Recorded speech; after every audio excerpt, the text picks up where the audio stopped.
এটা কোন ধরনের অভদ্রতা? আমরা আপনার অফিসে এসেছি একটি গুরুত্বপূর্ণ ডিল করার জন্য, সেখানে একজন চাষা এসে আপনাকে ভাই বলছে আর আপনি তার সাথে হেসে হেসে কথা বলছেন। আপনাদের এত বড় সাহস কে দিয়েছে যে আমার সামনে আপনারা আমার ভাই ভাবিকে এইভাবে অপমান করছেন? আপনি আপনার চাষা ভাই ভাবির জন্য 50 কোটি টাকার ডিলটা হারালেন। থাকুন আপনি আপনার ব্যবসা নিয়ে। ওসমান সাহেব চলুন। ভাই, তুই কেমন আছিস? ভাইয়া ভাবি তোমরা এখানে? আমি ভালো আছি, তোমরা কেমন আছো? আমরা হোয়াট হ্যাপেন্ড কামরুল সাহেব? এটা কোন ধরনের অভদ্রতা?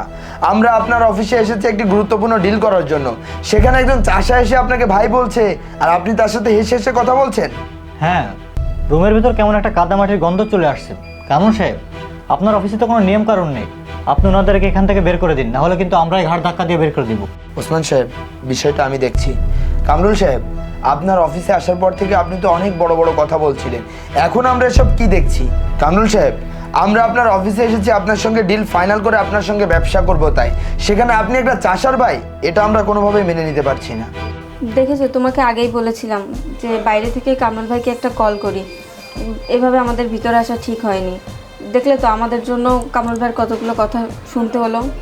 আসলে আপনি ঠিকই বলেছেন, আমাদের আসলে বাইরেই যাওয়া উচিত। চলো, কাজ হয়ে গেলে তারপর আসবো। হ্যাঁ, তুমি ঠিক কথা বলেছো। আসলে এটা তো একটা অফিস, এখানে লাখ লাখ টাকার লেনদেন হয়। আমাদের এভাবে কাদামাটি মেখে মুরগি নিয়ে আসা উচিত হয়নি।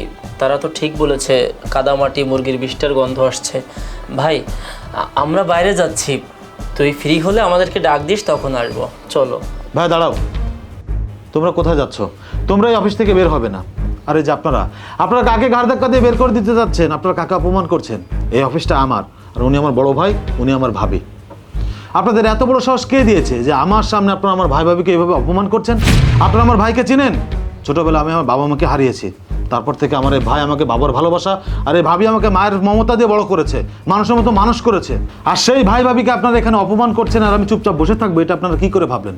আর কি যেন বললেন একটু আগে, তাদের গা থেকে কাদামাটির গন্ধ আসছে। হ্যাঁ, গন্ধ আসতেই পারে, কারণ আমার ভাই একজন সফল চাষি, সে মাটির মানুষ, মাটিকে আঁকড়ে ধরে জীবন জীবিকা নির্বাহ করে।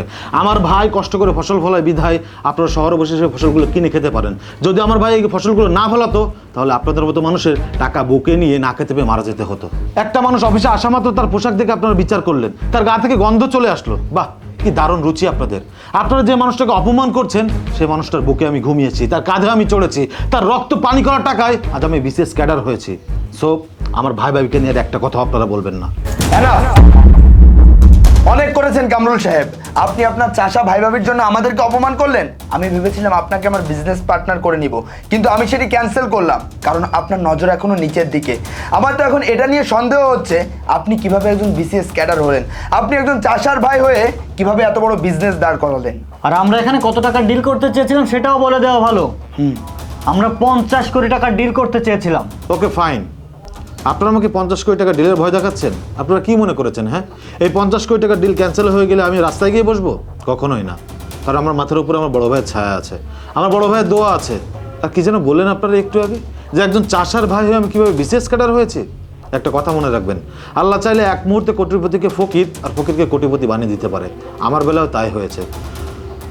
লাগবে না আমার 50 কোটি টাকা, এই 50 কোটি টাকার ডিল আমি নিজে থেকেই ক্যান্সেল করে দিলাম। কামরুল সাহেব, আপনি কিন্তু কাজটা একেবারেই ঠিক করলেন না, দিন শেষে কিন্তু লসটা আপনারই হলো। আপনি আপনার চাষা ভাই ভাবির জন্য 50 কোটি টাকার ডিলটা হারালেন। থাকুন আপনি আপনার ব্যবসা নিয়ে। ওসমান সাহেব চলুন।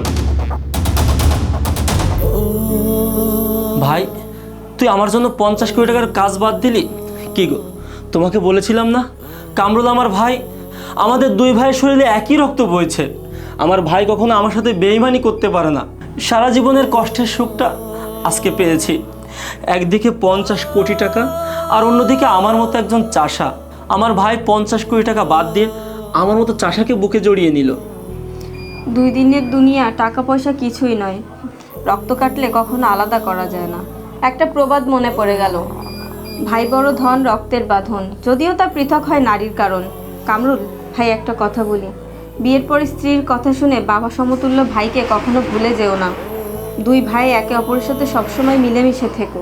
কি যে বলো ভাবি, ছোটবেলায় বাবা মাকে হারিয়েছি, কিন্তু একটা দিনের জন্য মনে হয়নি যে আমি এতিম। তোমাকে আর ভাইয়াকে ঘিরেই তো আমার সকল সুখ। আমি যদি কোনোদিন ভুল পথে চলে যাই, আমার উপর অভিমান না করে আমাকে শাসন করে ভালো পথে ফিরিয়ে এনো।